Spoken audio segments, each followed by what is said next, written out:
Atos capítulo 15. Pelo que julgo eu, não devemos perturbar aqueles que dentre os gentios se convertem a Deus. Versículo 19. Quando Deus estabeleceu uma aliança com Abraão, instituiu um sinal físico que deveria ser seguido de geração em geração. Todo macho entre vós será circuncidado. Gênesis capítulo 17, versículo 10. Foi uma forma de Deus assinalar o seu povo com uma marca distintiva. Esta questão foi tratada de forma acalorada na igreja primitiva, dada a multiplicação de novos conversos gentios, isto é, incircuncisos. Tal controvérsia precisava ser logo resolvida, a fim de que não se tornasse motivo de divisão entre judeus e gentios. Enviados a Jerusalém, Paulo e Barnabé relataram acerca da conversão dos gentios, causando grande alegria a todos os irmãos. Sendo bem recebidos por todos, uma reunião foi realizada junto com os apóstolos e os presbíteros para examinar a questão. Percebam que, surgida a controvérsia, trataram logo de resolvê-la, a fim de chegar em comum acordo. Afinal de contas, era natural aos judeus conversos sustentar algumas de suas tradições, dada a importância da aliança e do que ela significava para o seu povo. Jesus mesmo foi circuncidado no 8º dia após o seu nascimento. Lucas capítulo 2, versículo 21. O que eles precisavam compreender, no entanto, é que após a morte e ressurreição de Cristo, uma nova aliança foi estabelecida. Agora, com efeito, obteve Jesus ministério tanto mais excelente, quanto é ele também mediador de superior aliança, instituída com base em superiores promessas. Hebreus capítulo 8, versículo 6. Uma aliança renovada que inclui todos os povos, tribos, línguas e nações no Israel de Deus. Gálatas capítulo 6, versículo 16. O apóstolo Pedro declarou: "E Deus não estabeleceu distinção alguma entre nós e eles, purificando-lhes pela fé o coração. Mas cremos que fomos salvos pela graça do Senhor Jesus, como também aqueles o foram." Qual foi o resultado de tais palavras, amados? O silêncio de toda a multidão, que parou para ouvir a Paulo e Barnabé sobre os muitos sinais e prodígios que Deus fizera por meio deles entre os gentios. A exposição seguinte de Tiago, utilizando uma aplicação profética do livro de Amós, foi decisiva para que chegassem à seguinte conclusão, parafraseando numa linguagem contemporânea: "Não é conveniente impor aos gentios que se convertem a Deus uma carga que nem os mais antigos conseguem carregar, mas orientá-los a fim de que se abstenham da idolatria, da imoralidade sexual e de alimentos imundos.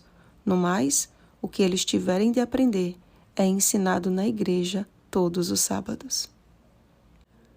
Esta coerente e sábia decisão, orientada pelo Espírito Santo, foi escrita e enviada às igrejas através de Paulo e Barnabé, além de Judas, chamado Barsabás, e Silas, homens notáveis entre os irmãos.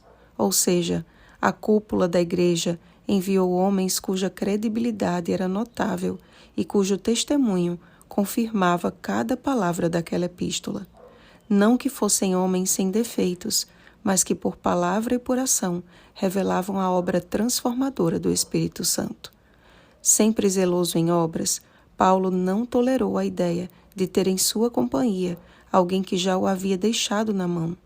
A insistência de Barnabé em dar uma segunda chance a João Marcos não agradou a Paulo, de tal modo que vieram a separar-se.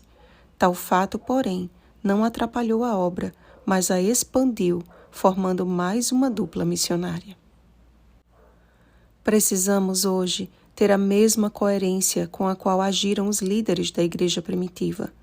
Assuntos conflitantes não devem ser estendidos em contendas e debates que, ao invés de somar para Deus, causam divisões desnecessárias. Jesus mesmo afirmou: "Quem comigo não ajunta, espalha." Lucas capítulo 11, versículo 23. Notem que Paulo e Barnabé logo encontraram uma solução para que a obra de Deus continuasse avançando e não ficaram trocando farpas entre si. Portanto, evita discussões insensatas, genealogias, contendas e debates sobre a lei, porque não têm utilidade e são fúteis. Tito capítulo 3, versículo 9. Avança no sentido de apresentar a Jesus através de uma vida notoriamente guiada pelo Espírito Santo. Quem entre vós é sábio e inteligente? Mostre em mansidão de sabedoria, mediante condigno proceder, as suas obras. Tiago capítulo 3, versículo 13.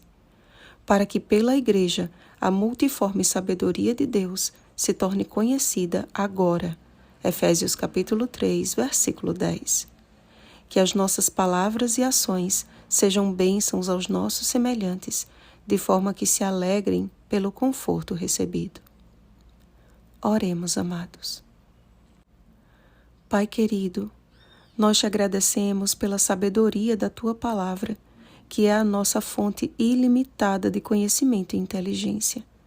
É nela que encontramos o Teu amor escrito em linguagem humana. Temos uma verdade presente para pregar nesta última geração. Por isso, enche-nos do Teu Espírito, para que nossas palavras e ações revelem que andamos contigo e que estamos a caminho da pátria celestial. Concede-nos um coração sensível às necessidades de nossos semelhantes e que saiba como agir com cada um e em cada situação.